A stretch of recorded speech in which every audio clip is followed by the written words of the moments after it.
வாழைப்பழ கோதுமை பணியாரம் எப்படி செய்யலான்னு பார்ப்போம். வாங்க பாருங்கள், எவ்வளோ சாஃப்டாக இருக்குது பார்த்தீங்களா. வாங்க வீடியோக்குள்ளே போகலாம். ஹாய் மக்களே, வணக்கம். இன்றைக்கி 2 வாழைப்பழத்தை வச்சு ஒரு வாழைப்பழ பணியாரம் செய்யலாம். எப்படி செய்யலான்னு பார்ப்போம். இதுக்கு தேவையான பொருளை பாருங்கள். நான் கனிஞ்ச வாழைப்பழம் 2 பழம் எடுத்திருக்கேன். 1 கப்பு கோதுமை மாவு, தேங்காய் துருவல், எள்ளு 1 டீஸ்பூனு, ஒரு 3 ஏலக்காய். இது நாட்டு சக்கரைங்க, ஒரு 50 கிராம் இருக்கும். போதும், அவ்வளோதான். இது ஒரு 200 கிராம் மாவு இருக்கும். எப்படி செய்யலான்னு பார்ப்போம். அவ்வளோதாங்க. நான் பழத்தை அரிஞ்சிக்கிட்டேங்க. இதை நம்ம மிக்ஸி ஜாரில் போட்டுக்கலாம். அடுத்து இதிலே நாட்டு சர்க்கரையை போட்டுப்போம். நீங்கள் சர்க்கரை வேணும் சேர்த்து செய்தாலும் ஓகே. ஏலக்காய் 3 போட்டுக்கலாம். இந்த தேங்காவை போட்டுப்போம். எள்ளை தனியாக எடுத்துடலாம்.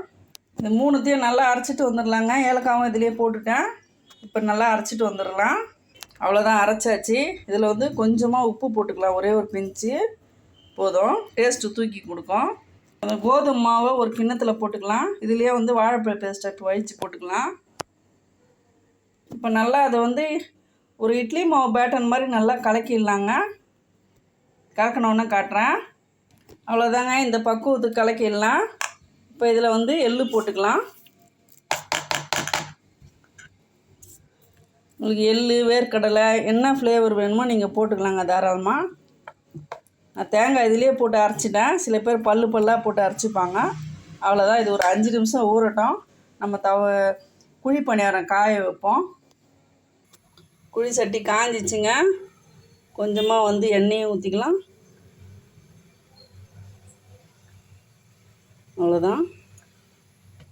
நீங்கள் நெய் விட்டும் செய்யுங்க. அவ்வளோதான். நம்ம ஒன்று ஒன்றா ஊற்றிடலாம். இப்போது ரொம்ப ஹெல்த்தான ஒரு உணவுங்க இது. சாயந்தரத்தில் பிள்ளைங்களுக்கு நீங்கள் செஞ்சு கொடுக்கலாம். ஸ்கூல்லேருந்து வர பசங்களுக்கு. கோதுமையில், மைதாவிலையும் பண்ணுவாங்க. நான் இன்றைக்கி கோதுமையில் பண்ணுறேன். இதில் நம்ம சோடா உப்பு இந்த மாதிரி எதுவுமே போடலை. இந்த வாழைப்பழமே சாஃப்டாக இருக்கும். இப்போ மூடி வச்சிடலாம். தட்டு போட்டு தீயை குறைச்சே வச்சிருங்க. ஃபுல்லாக சிம்மிலே வந்தால் தான் உள்ளே நல்லா வேகும். திருப்பி விட்டுடலாம் பணியாரத்தை.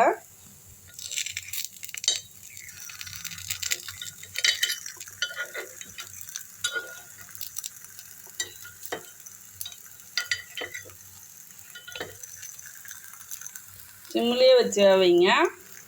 அவ்வளோ இதை ஊற்றியாச்சுங்க. இன்னொரு ஷிஃப்ட்டு ஊற்றுவோம். அது ஆயிலில் ஊற்றுனங்க. இது நெய் ஊற்றிக்கலாம்.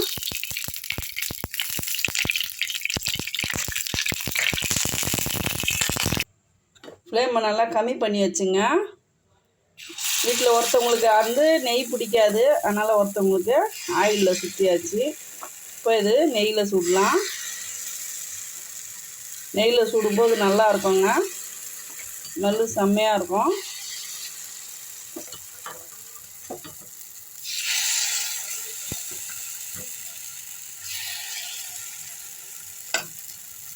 ஸ்பூனில் ஊற்றுனதுனால சின்ன சின்னதாக வந்தது. இப்போ நம்ம கரண்டியில் ஊற்றிருக்கோம். இப்போ திருப்பி விட்டுடலாங்க.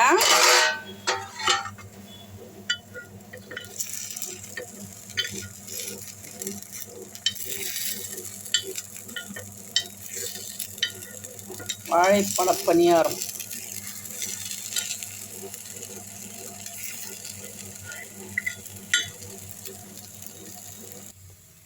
பணியாரம் வந்துச்சா பாப்போமா?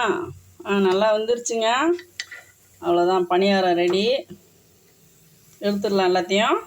வாழைப்பழ பணியாரம் ரெடிங்க. நீங்களும் கண்டிப்பாக வீட்டில் ட்ரை பண்ணுங்கள். வீடியோ பிடிச்சிருந்தா லைக் பண்ணுங்கள், ஷேர் பண்ணுங்கள், சப்ஸ்கிரைப் பண்ண மறக்காதீங்க. தேங்க்யூ மக்களே.